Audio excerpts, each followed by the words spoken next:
Yeah. Welcome to another episode of the Backdoor Cut Show.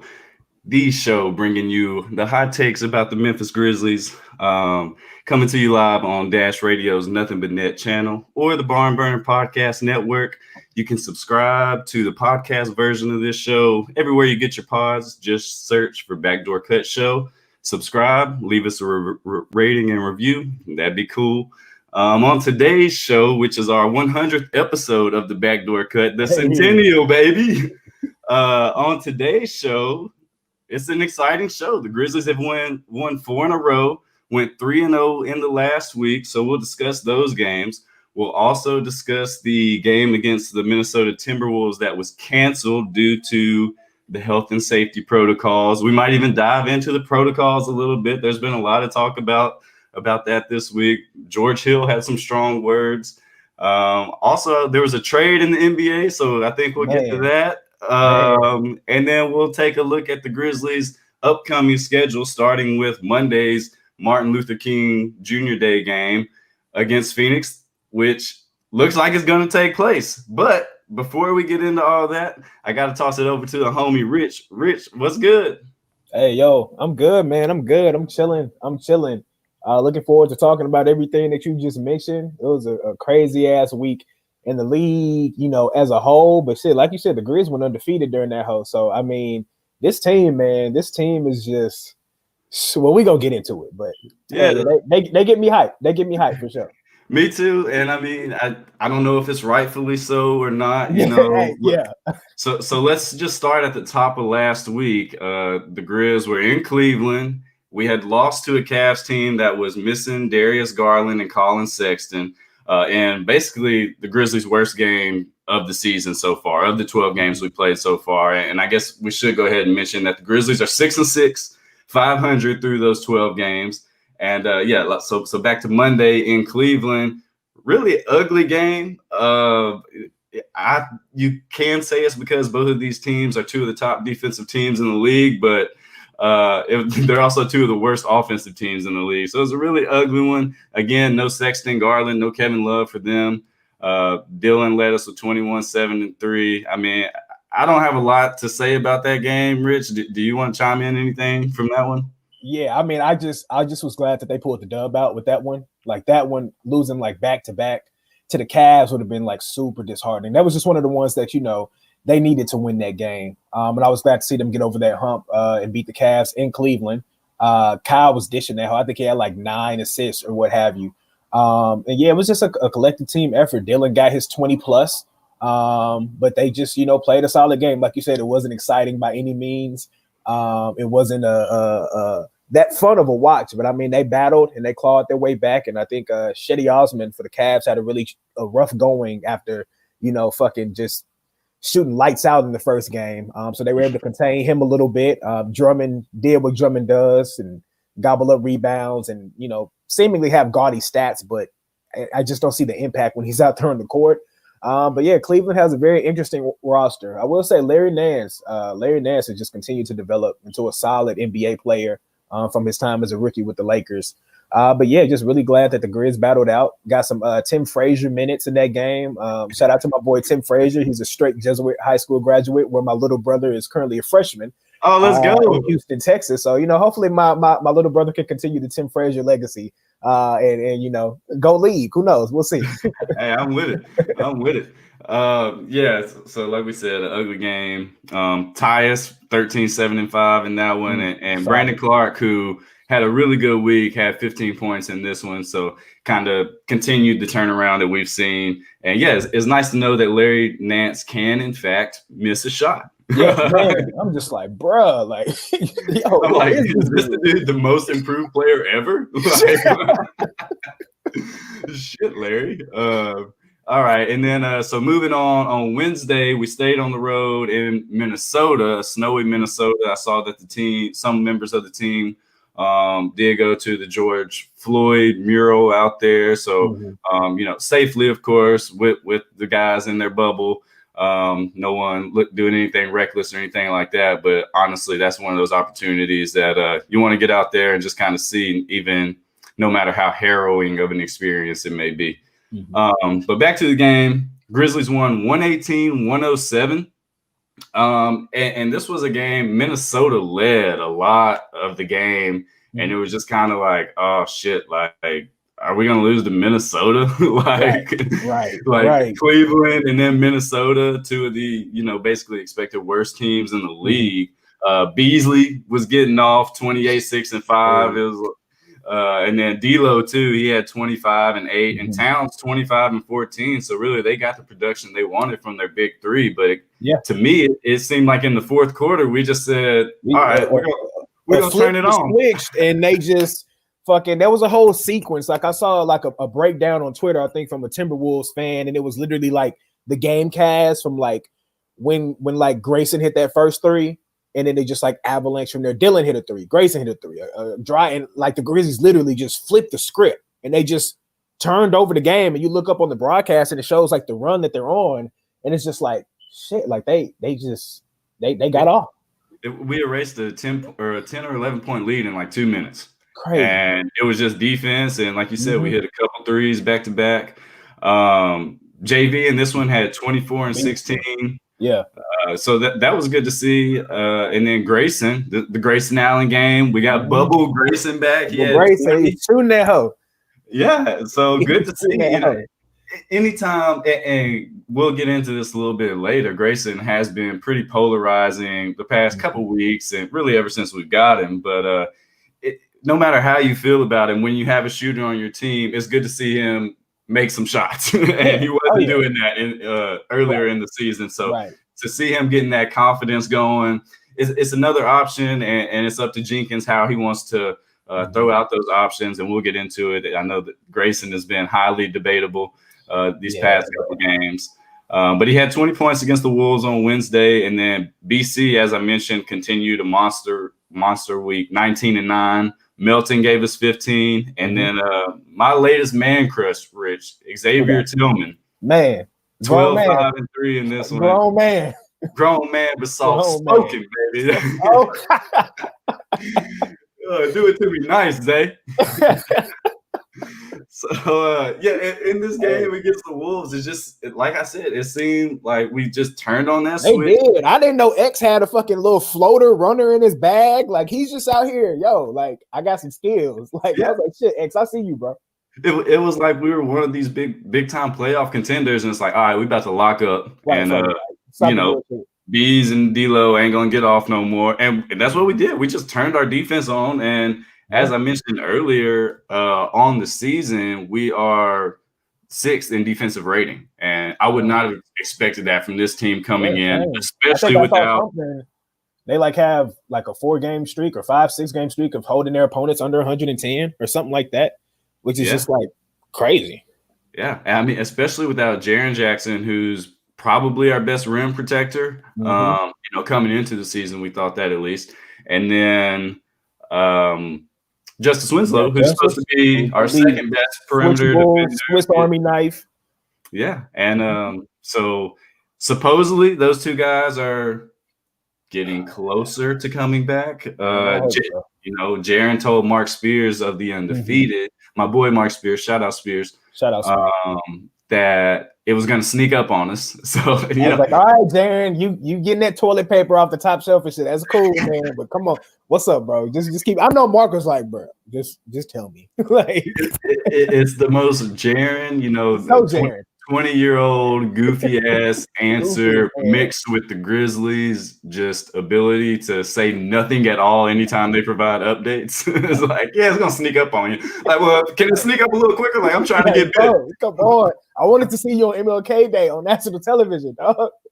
And there's still, I think, some thought amongst the beat writers and people close to the team that Justice will be back before Jaren. Yeah. So this thing could snowball real quickly. We got Ja back in the game on Saturday, which we'll get to in a minute. We kind of diverged here into talking about our injuries in our team, which is fine. But I mean, Justice is this unicorn. Like, we've never seen him play. He's been on the team almost a year. Almost a year. That's crazy. And he's been getting close ever since we got him. Are you buying it that he's close? Look, man, that's the one that's just because like we just don't know. Like we saw what was it, the small clip in the bubble, right? When I think like Justice had did this like dope drive to the basket. I think Jaren contested and he was like, oh shit, like Justice, he's ready. And then, the hip situation happened. And I'm not gonna lie, when the hip situation happened, I was just like, okay, I get it. The bubble precaution, he'll be ready to go next year. Cool. Nothing. Right. Yep. Then we get the updates. The season starts. And from all accounts and purposes, Justice has been a great teammate. Super supportive, super hype. Him and Jaren seem to have a really dope relationship off the court. But it's just like at some point, and I know Justice has like responded to some trolls on Twitter, and always just talked about I'm rehabbing every day. It's just like, damn, was this shit more extensive than the Grizzlies were letting on? Like what is this? Because that shit, it's crazy. And I'm all for health. I'm all for taking the time you need. But damn, the transparency in this has been lacking like crazy. To your point, Justice has been on the team for a year, and we've yet to see him suit up. And so, I hope that he's close to back. And, it's definitely going to be a shock, I think, to everybody. It's going to be, oh, hallelujah. Justice is back. But I don't know when that time is coming. We can only go off of what they tell us, and it's just and with both of these guys, Justice and Jaren, with both a checkered injury past, and Jaren now in his third season, didn't finish either of his first two and hasn't played yet in his third season. There's really, I guess, three ways you can look at this if you want to take a hard stance. One, you can take the stance of Sam, aka the Barn Chief, our resident pessimist / realist potentially, and that's that neither of these guys are ever going to be able to put together a full season. If the opportunity is there, like, let's trade them. Obviously not Jaren for anything insignificant. That would be an Abeal trade. Mm-hmm. But there's the Barn Chief way of thinking is like, they're not going to get better. Like they are who they are. And you can't argue that line of thinking, but it's just kind of how you choose to live your life right now as a Grizz fan. If you want to view the negative lens / realist, or if you want to look at the positive side and say both of these guys are relatively young. Jaren just fucking is still growing, so his bones are still maturing, So maybe this is just, I'm young, I'm a 7-footer. This is what happens in the body. Once I'm past this, I'm gonna be completely fine. Mm-hmm. The obvious comparison is Porzingis. That's scary. Yeah. So you could be overly pessimistic, or you can say, these guys are young, freak injuries. They're going to be healthy, and they're just getting the injured games out of the way, and the rest of their career, they're going to be extra healthy, and it's going to make things even out, Yeah. Sounds good. Or you could kind of just be like me, and it's like, I don't fucking know. I'm not a doctor, so I'm going to wait and see. I would weigh every trade opportunity for Justice at this point. I'm not ready to do that for Jaren yet. If the Wizards said Bradley Beal is available for Jaren Jackson and some whatever makes that work, but that is the main structure of the deal. Rich, are you, a Grizzlies fan, ready to do that?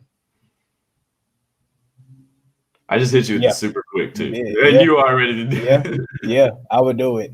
Bro, I do it for Levine. I'm not gonna lie to you. Okay. I do it for Levine. I think those are only two. But it's, and I fucking love Jaren. Like, super unicorn. I think Bleacher Report did like a ranking this past week of top duos under 25. We were second. We were number 2. And they spoke to how seamless the fit is between Jaren and Ja. This huge unicorn, able to play with this slashing point guard who can drive and kick to him, break down the defense, push the tempo. And it's promising, right? We hit on the draft twice. We have 2 uber talents. Ja is, in a whole other stratosphere, but we have 2 uber talents. But like we said, we've had yet to see Jaren finish a complete season, and this is his 3rd year.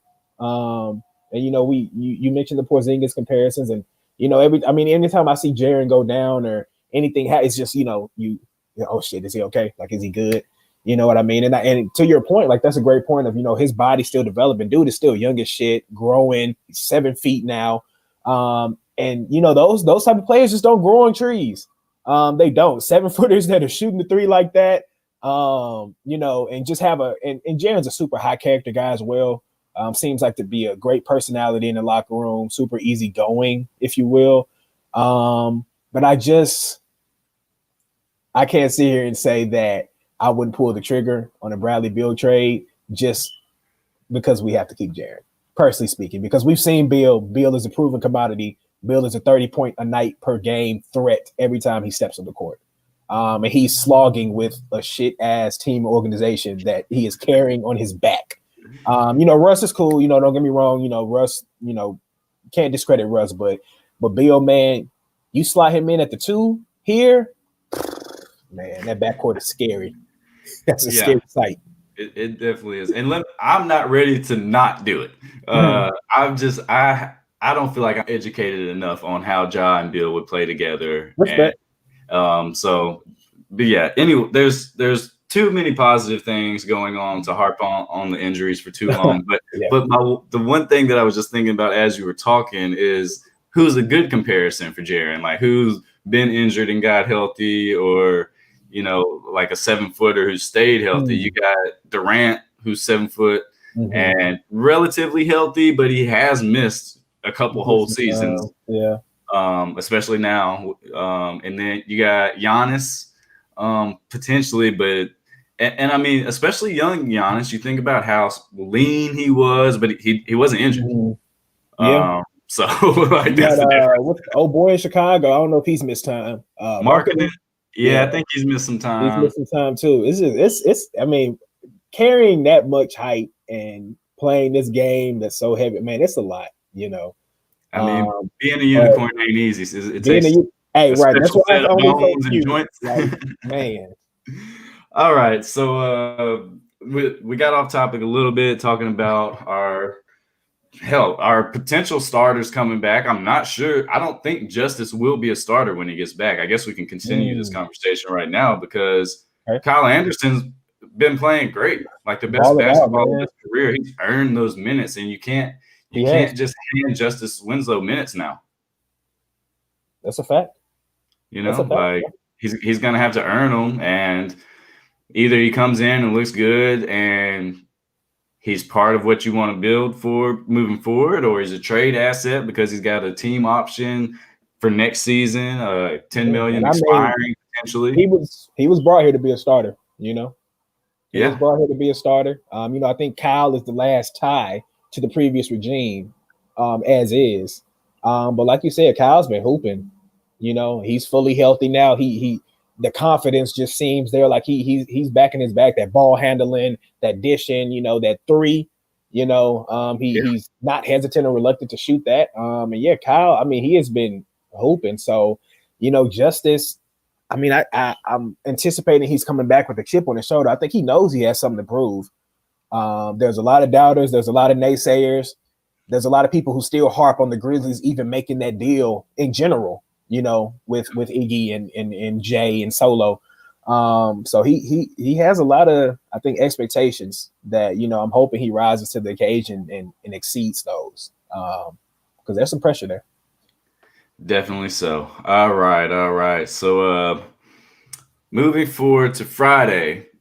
Friday's game in Minnesota was canceled after we played them on Wednesday. And the first reports were that Juancho Hernangomez and Ricky Rubio were in the health and safety protocols. And then basically it was reported that Karl Anthony Towns had tested positive for COVID. Of course, scary as fuck. Yeah, man. Just to even read that on Twitter, wherever you get your news, we all get it on Twitter. It's a Woj bomb usually. Yeah. And just knowing what he and his family have gone through, losing his mother, then his statement when it's like, to my niece and nephew, I promise I won't end up in a box like grandma. Like, man, just sending my thoughts and prayers to Cass fan. Thoughts and prayers. All the love, man. So anyway, that game was canceled. And I think I hate to come off the somber moment, but dude, the Wolves suck. They're terrible. They're fucking terrible. Like they're look, you mentioned it earlier. Like they had D'Lo and Beasley, and I think Cat all had 20. You know what I'm saying? And I'm assuming this is their big three now. I mean, they're paying Malik Beasley like he's the third iteration of their big three. And it's still, I mean, there was no flow. There was no and I'm completely forgetting the fact that they have the number 1 overall pick on this roster as well. Anthony Edwards, who was just kind of out there, just running, doing what he was doing. But yeah, this pairing, their immediate future, Minnesota is just not a impressive team. I think I was guilty of overhyping that D'Lo move, like, oh shit, D'Lo's with his boy, they're about to take off, but it don't always work like that. It ain't always that easy because they look terrible. Oh, I mean, here's the thing with D'Lo is you can look at the back of his basketball card and you're like, oh, he was a hooper, but you watch him in the game, he can get buckets, but he's not making a team better. He's not playing defense, and this team, they just uninspired. Like Beasley's 28 points were great, but pretty empty points. Like it's just that team. I mean, the coach has got to go. Honestly, I know it's a family thing with the Flip Saunders and Ryan Saunders and that whole organization, but you can't run an NBA organization like that just by hiring your friends and who the fans want you to hire. Basically, like you got to make the tough decisions, and that organization is going nowhere. You got the number 1 pick coming off the bench for who? Who's starting in front of him? Like, right. You got the number 6 pick from the year before, and I don't even think I heard his name. The whole game. Jared Culver, and they don't play hard. Like, if our guys played like that, it'd be hard to tune in every night. Like, they do not play hard. So, sorry to the Wolves fans. And here's the thing: if their pick is not top 3 this year, they lose it. As part of that Wiggins. And so they have to be awful just to reap any type of benefits, which goes into a larger thing about the draft. And should you be rewarded for sucking and never being good, and you wasted 5-6 years of Karl Anthony Towns' career. How many years of Anthony Edwards' career? Yes, he has been polarizing, but he has some games where he almost scored 30 and games where you don't hear from him. But to me, that's maybe more just organizational than it is to put on him on a talent like that. Yes, he's going to be a rookie, but all right, enough about the Wolves, man. They suck. Saturday, the big game. Saturday, Philly came to town, and once again, Rich, we caught a break. No Embiid. Yeah, this is it. No Embiid. Who else was out? Oh, Seth Curry, their third leading scorer. Yep. Bro, I mean, you know how people say, man, we can't catch a break?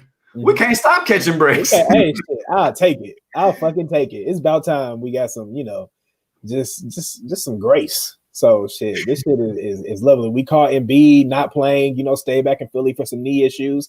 And a lot of Sixers fans were saying on social media, like, if that would have been Embiid here in Memphis and Ben Simmons back at home, Sixers would have won this game. They're just not inspired and not confident with Ben being that one dog without Embiid there. So yeah, I saw some chatter about that online too. It's crazy. That is interesting. And once we go through the game, we'll talk about it a little bit. But I mean, I can kind of buy that. But dude, every game we played, we have just gotten lucky. Like people have been sitting out. Even the Cavs. The only team really was the Lakers, but still they were missing KCP and Caruso. Yep. So and moving forward, we got some good luck on the horizon for the next week too. But I'll save that for later. All right, back to the Philly game. First quarter, Philly kind of jumped out, and I was like, "Oh shit!" Like we're playing a good team. This is the first decently talented team, even without 2 of their starters.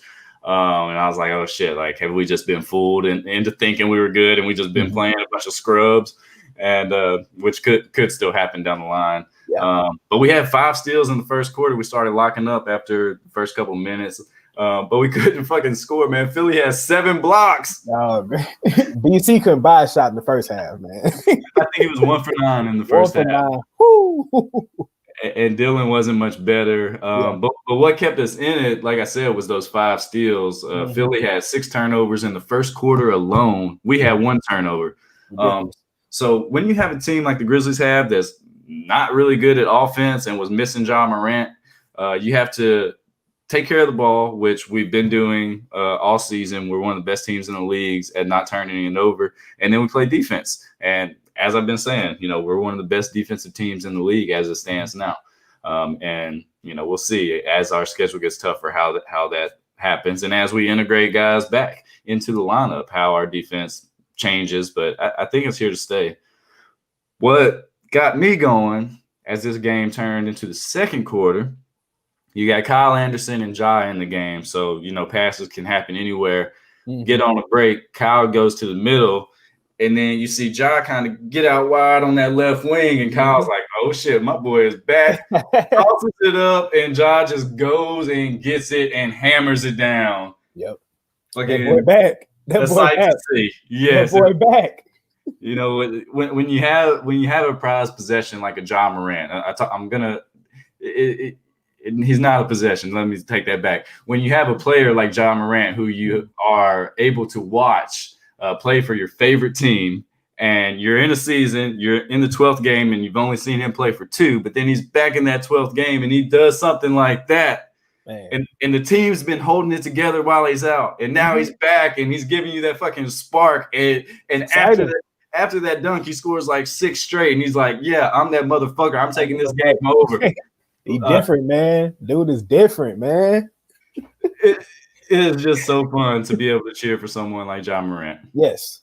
He's immediately, like, you look at the exposure he brings, man, to this organization is unparalleled. Like, immediately after that play, every highlight sports media outlet that I follow, it was literally Ja. Like, he's back, 12 back, 12 back, 12 back, 12. I'm like, damn, this dude's a superstar. Like, he took the game over. Like, and we never looked back after that. And we mentioned D'Lo. You mentioned D'Lo earlier, who was just, getting buckets, not making his teammates better. Ja impacts the game and makes those people around him that much better. Yep. He had 6 assists to go along with his 17 points in this one. And first game back, and in the post-game interview, I'm not sure if you watched it, but he basically said, like, yeah, that shit was rough. Like, I'm tired. Like, I didn't feel like I had my first step, my quickness, anything. That's a scary sight. I mean, and he was off for just shy of 3 weeks. Yeah, so he's not even at 100% yet, man. Hey, maybe we need let's take this time, hat tip Grizz PR, because they gave us a timeline of 3 to 5 weeks. They did. And I believe Ja, in fact, beat that 3 weeks barely. So, hey, the times are changing, man. Hey. All right. So, yeah, like I said, Ja took that game over in the second quarter. He had the layup where he comes across the lane, dribbling with his left hand. One hands it, never touches it with his right hand. Scoop layup. Dude, that shit was so nice. And just the English on that thing, and just the control to you do that with one hand. This dude's like 6'3", 6'4". Yeah. It's not Kawhi Leonard. Like, right. Oh, my God. And then I mentioned him earlier, my new man crush, Xavier Tillman. I mean, the guy comes in, and defensively, it's like night and day between him and Valanciunas, because in that pick and roll, like, you're going to have to work. You're not just walking into a little midi. Mm-hmm. And then offensively, he's just always setting a good screen and is always available. He utilizes his quickness against the larger bigs. He can take people off the dribble. We saw him take Dwight Howard off the dribble and yam that hole last night. Dude is a basketball player, man. He's a smart ass basketball player. Just small shit like you mentioned, just being in the right place, setting proper screens, like even in that final play against Tobias, like knowing like, okay, I'm gonna use the baseline as another defender. I'm gonna cut off. Like literally, he had that man in no man's land, and it resulted in a fucking turnover. Like rookie. Yeah, low first round draft pick is producing. Second. Was he first? Was he second? Was he first? Shit, he might have been second. Fuck. Oh, then they signed him to the contract. Second round. Second, yeah. Yes, producing like this early in the season, late in crunch time, like you just don't see that often. Like his basketball IQ is off the charts, and I think his future is bright. I think his future is very bright, and he knows who he is. He knows how he can positively impact the game. And I just love seeing him out there. To your point, like I just love not seeing the pick and roll just being abused against us, like Yeah. JV being in mud, just stuck. Like it's great to see. Flow game. JV, fuck, move, dude. Like shit, big ass. Bro, and you mentioned that last play against Tobias Harris. And I guess if our listeners didn't watch the game, the Grizzlies had a 14-point lead, and it was kind of 10 points most of the second half. And then in the fourth quarter, our buttholes got tight. We couldn't really score. But also the 76ers are a really good, talented team, and they kind of turned up the defense a little bit, started playing to win the game instead of not lose. And they get within 2 after Ja hits a free throw. It's within 2, and Tobias gets it, comes across on the screen. Tillman switches, and in the post game on the radio, Tillman said, "I didn't want to give up the mid range. I know he loves that shot." So one, that tells you that he's either listening to the game plan that the coaches are giving him, or he's already just like in the film room, like, oh, Tobias likes this mid range. I know that. Probably a combination of the two, because he's such a young guy. I mean, this is like his 5th game, and he's talking about that type of stuff. Man. And Tobias has nowhere to go and steps out of bounds, like dribbled out of bounds, like his controller lagged in 2K. Like, that's not supposed to let me do that. Like it just, I mean, that's a 10-year vet dribbling out of bounds against a rookie. Yep. So yeah, defensively, you're not getting abused. He can switch on anyone. Him and Brandon Clark. At times, Brandon Clark was guarding Ben Simmons. And just really with the other defenders that we have, especially as they get healthy with Melton, Dylan Brooks, and then, whoever the point guard is, usually Ja. But the defense is very versatile, and they're willing defenders. They're active. Kyle Anderson is getting his hands on everything. We have four guys averaging over 3 deflections a game. And that's ridiculous. Tyus being one of them. And, you don't think of Tyus as actually being, some lockdown defender, but he's a pest. Yeah. Thanks. And I mean, you think about that. If you got 4 guys averaging 3 deflections a game, that's 12 alone. That's 12 times someone passes it and they're like, fuck, like that's annoying. Like, That's crazy, man. They're defending their asses off. Like they really play hard as fuck. Bro, so this is how much we were defending last night. The best player, or the people who led Philly last night, Tobias, he had 21. Shake Milton, who's been on a tear, he had 28 after having 31 in the game before. And then Ben Simmons had 11 points, 16 rebounds, and 9 assists.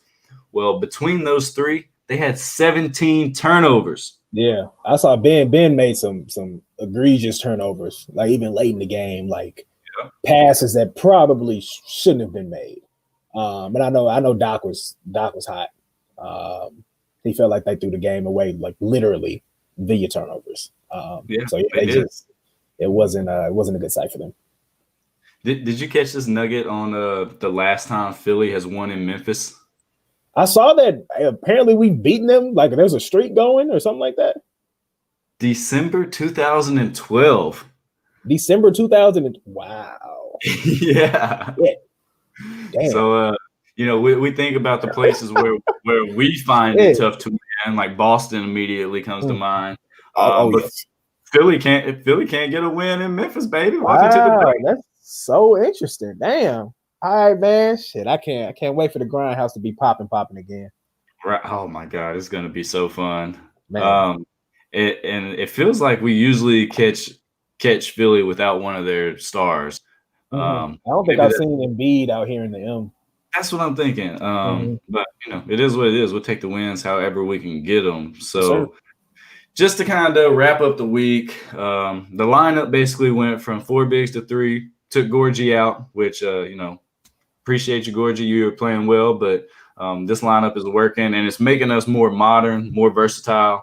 And I mean, Rich, I'm at the point where I think Xavier Tillman is pushing to be a starter. Ooh, it's starting 5. Okay. I think he makes this team that much better. Okay. And I kind of been a little on JV lately. Like he's expendable. You preach to the choir, dog. So I mean, And it's not that JV's, a bad center. He's average. That's what it is. He's average. Like the double doubles aren't enough. Like that doesn't like that's not equating to like the impact on the court. Like it's just like you said, like having X down there just opens up so much more. It's similar to Gorgie not being out of the rotation. I mean, JV is sometimes he missing some bunnies, man, but he's gonna get you at least like 12 and 10. You know what I mean? Yeah. And then he has those outlier games where it's like 24 and 16 or some shit like that. But I think JV is expendable. In my opinion. I'm just curious to know like what his market around the league is. Like, how do other franchises view him? Yeah, it's hard to find a team like who needs a big old school ass center who kind of gives empty stats. Yeah, I've seen people mentioning Portland because they had some injuries, but I mean, Cantor gives them empty stats. Yeah, and Cantor doesn't play defense. And Nurk's only out for 2 months. I don't think that really makes a lot of sense. Maybe the Wizards. Thomas Bryant's out for the season. This is true. Hell, always call the Kings just to see what they think. Like, what's good? What y'all trying to do? Halliburton? Please, come on. That's a joke. Before y'all take it and run with it. But yeah, man, I just think Tillman makes this team that much better. And I know it's an overreaction because he's played, like I said, 5 or 6 games. Like his first game was whenever that Lakers game was. Yeah. But I really think his impact on the court, man, when he's in offensively, and now that Kyle's making threes, we kind of run that like the Bucks offense where Tillman catches it either right at the free throw line and people are just cutting and moving, or it's just completely 5 out and like there's no one to rotate over and stop Ja from driving. So man, I'm sorry, I didn't put this Chubb down. I just got G's. Hey, the future is bright, man. We got 2 impact rookies that are viable contributors to the rotation. That's dope as hell. We haven't even mentioned Desmond Bane yet today. Sniper, shooting 50% from deep. Fucking crazy, bro. Hey, 9 times out of 10 when he's shooting that hole, if his feet are set, that bitch is going in. Like, yeah. If he actually had plays run for him and was coming off pin downs or coming off screens, like I can't wait to see like the evolution of his game. And then we've seen him take some drives to the basket, finish through contact like a running back. Like, Desmond got a bag too. Like, yeah. And last night we saw him hit the pump fake, 1 dribble, pull up Jimmy, which for a shooter is essential to have if you want to be more than just someone that they can run off the line and not worry about scoring after that. Yep. Those 2 guys, and every time they're on the court, good things seem to happen. Yep. Like, they never look lost. They never seem rattled, out of place at all. Like Bane's got some work to do on his ball handling, but so does Melton. So does everyone. So does Dylan Brooks. Yeah, exactly. So and I think the thing right now is Bane's not getting as many minutes as most people want. Instead, those minutes are being split kind of between him, Grayson Allen, and DeAnthony Melton. Yeah. Melton's not getting as many minutes as I want. I think he's averaging around like 18 a game. But here's the thing. Those other minutes are going to Grayson Allen, and he just started making shots. Not a bad problem to have, right? Problem to have, man. Shit, like that. If you got motherfuckers contributing, like shit, that's a great problem to have. I mean, I remember when we were on this pod a few years back arguing whether Tyler Dorsey needed to be re-signed. Like, come on. Like, all 3 of them are contributing, and they bring you different things. Obviously, Grayson and Bane bring you the spacing, where Melton just brings you unmatched energy. So, intangibles you can't really teach, just impact and winning. And the chemistry with Tyus and some of the other guys too from last year. So yeah, but D-Mel def got to work on the ball handling for sure. Like I hate to see him dribble, man. So how are you feeling about how these minutes are being distributed right now? Do you think Grayson should be getting less and Bane more, Melton more? I mean, I think it's just such a tough decision. Like you mentioned, the Grizz picked up the tender on Grayson's contract. So I know they want to kind of see what they have in him. They re-signed Melton this summer. Or they're dangling him. That's a good point too, because they re-signed Melton. They invested in Melton. So we know Melton's here for the foreseeable future. And Bane was their first round pick who they traded up to grab. It's clear that they want Bane to also be a part of this core moving forward. If anyone's minutes were to be slashed in a way, I mean, I love how, Grayson is shooting it, but it would be Grayson. And nothing personal, nothing personal. I just really love, what D-Melt brings to the court. And also, I just feel like we have a rookie who's ready to go right now. Like he's ready to be on the floor and contribute.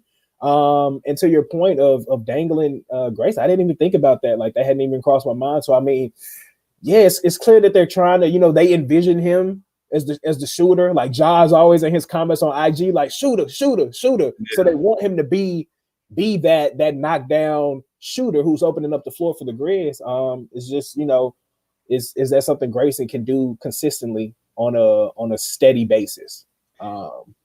We don't know. And that is one thing I'm interested to see him with Ja, because we haven't got to see a whole lot of that. In the bubble we did, and Grayson was awesome. Right. So is he going to be a 50% three-point shooter with Ja? And in which case you can make the argument for him playing, 18 minutes a game. If he's going to come in and get you 9 points and create that spacing. But, Bane has done nothing but play well too. And I really like what Melton brings to the table. So this week, MVP of the week probably goes to Brandon Clark. He averaged 15 and 8 through the 3 games. Yeah. Valanciunas 15 and 10, but that is so surprising to me because it seems like Brandon Clark was so much better this week. Everywhere. Brandon was hooping. Brandon was hooping hard. And then Grayson averaged 13 points and 50% from downtown. Tillman averaged 12 points, and Kyle, I mean, he might as well have been like 5-5-5. He did everything. Dylan, after the Cavs game, he struggled to score, but this is where I'm taking the positive when other people are looking at the negatives. Is Dylan struggled to score, shot bad, and really just didn't have great Dylan games, but he didn't shoot us out of the games. He didn't cause us to lose those games. Yeah, so that's where I'm seeing progress in Dylan. Yeah, he made some nice passes in crunch time in Minnesota. He made some great passes, some great finds. So Dylan, he's that's different. That wasn't the case 2-3 years ago. And so shout out to Dylan. I mean, yeah, like you said, he wasn't doing anything to shoot us out of the game, have us lose the game, and that's progress from him. And now we'll see how he integrates back into not being the focal point. Big dog back. Yeah. So you got a supporting piece. So and that doesn't mean that he's not gonna, that Dylan's gonna shoot 3 shots a game. Like he's gonna get 12, 13 because we need him. His teammates have confidence in him. Like if they fuss with him. And his teammates seem to love him. It's funny because he's so polarizing amongst the fan base. Yeah, the team they love him. Rightfully so. I mean, anytime you kind of have those guys, like I feel like if we were to get rid of Dillon Brooks, we would be trying to trade for someone like Dillon Brooks for the next 5 years. So that's why I'm not willing to run him out of town. And I like what he brings. Just to wrap up the week, plus minus leaders, Bane, +9 on the week. Man. Tillman, +7. It's rookie class. Melton, +6. So that's 2 of the guys we're saying need more minutes. One guy I'm calling for to start. And Grayson +5, who's battling with those other guys. So putting the fucking pressure on Jinx. Good luck, Jenkins. Shit, and that's what you want. That's why you coach these guys. You gotta make these decisions, bro. You want everyone ready to go when their number is called. And honestly, that's why we're winning games right now. This team is locked the fuck in. They're playing hard. Not always making shots, but making positive impacts when they're on the court. Couple season stats. The Grizzlies are 6th in the league in defensive rating, 1st in the league in steals. We've allowed the fewest second chance points. Wow. We ourselves are 3rd in second chance points scored. We're 2nd in fast break points scored and points in the paint, and we're 4th in assists per game. Damn. Take those numbers, with a grain of salt, because did you see the thing I retweeted earlier in the week? It was the power rankings. I think it was ESPN, and it said the Grizzlies had the toughest schedule. And I was you must not have analyzed. Yeah, you didn't really break. You just looked at the team name. Yeah, it's just like our market size because like have you seen us like the luck we've had? But what the Grizzlies, we ain't shedding no tears for no one. We have had no injury luck. Man, So it is what it is. We lace them up just like y'all, and whatever hey, five on the court, that's who plays. that's it. But our offensive rating, according to Cleaning the Glass, is 27th in the league to that fourth best defense. So, but we've had Dylan Brooks and Kyle Anderson leading the offense, man. Like, what do you expect? We're lucky it wasn't fucking 30. We're not healthy right now. We're getting back there. Yeah, now, fucking even Tilly is probable now. Like, so whatever was going on with him, he's probable now. So he's close. Interested to see what he has. Whoever the fuck that is, yeah. I was like, them Gonzaga games come on too late at night. I can't, what I'm saying? I ain't get to watch it. But then, you got JJJ, you got Jaren Justice and Jonte. What's up? I don't even know what the fuck's going on with Jonte ass. Like, some more vague ass shit. But, we still got some reinforcements coming. And that's something to say. So, yeah. Shit, man. Shout out to the organization, for real. All right, so that's the week that was. Grizzlies currently sitting at 6-6. In NBA news, NBA announced new protocols, and basically the main takeaways I had were at first when the guys were on the road, they could have up to 2 guests in their room. Now they can't, and now they basically can't go out to the restaurants that were on this preferred dining list. Any thoughts on that? I mean, man, it's tough. This is a time for immense sacrifice because this thing is real. I mean, as somebody whose family has been personally affected by this virus, like it's not over. You know what I mean? And I think, the league they're doing the best that they can to keep the season chugging along and not have these players isolated in a bubble again, because I don't think any player really truly enjoyed that experience being away from their families for that long. Yes, when you hear it, it's like, damn, like that's really tough and that sucks. Like, but the league, I mean, it kind of has to do this. You know what I mean? Like they're trying to salvage this season. And it's not like, we hear about the chatter. You spoke to George Hill earlier, who came out with a very strong, staunch stance against this. But I mean, it was George Hill. Like he be talking like he Braun, like bro. I get it, George. I'm going like George. Nobody come on, bro. I'm still not over him missing them free throws in Cleveland like 2 years ago. He don't want that smoke. But it must be done. You know what I mean? We see these numbers, we see these cases. I mean, you out there on the West Coast, so I know firsthand what this shit is doing. Day in and day out, and we get to selfishly continue to watch a game that we love and see players, perform and play the game that they love. And I think the league is just trying to ensure that they can continue on as safely as possible with as many minor, the postponements suck. But the thing about basketball is it's not as daunting as football, whereas shit, this is the one game this week. We got to find a way to get this in. Basketball, you're throwing shit in. That's why the flexibility was done. They released the schedule in halves. The second half, they can throw shit in, make things happen. But they're doing what they can. And this is what it might have to be for the foreseeable future.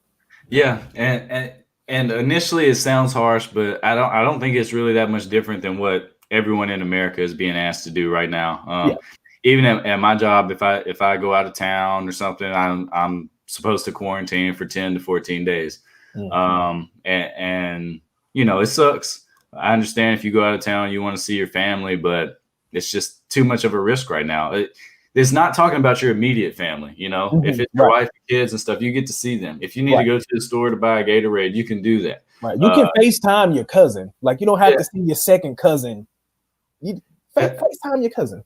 I think initially it sounds like, these guys can't leave their hotel rooms, but basically they can do what us in the West Coast can do because nothing's open. Like if you need to go to the grocery store, you can do that, but you can't go sit down in a restaurant, and really that's about it. Definitely no clubs or anything out here. So underground parties if you're into catching COVID and being super spreaders, that type of shit. But all right, around the league, the big news: James Harden dealt to Brooklyn. Played his first game with Kevin Durant. No Kyrie Irving yet. Man. And he had the triple-double first game with his new team. I think that was the first time in NBA history, 40-point triple-double. He lost 40 pounds overnight. Yeah. All right. So that's a good segue.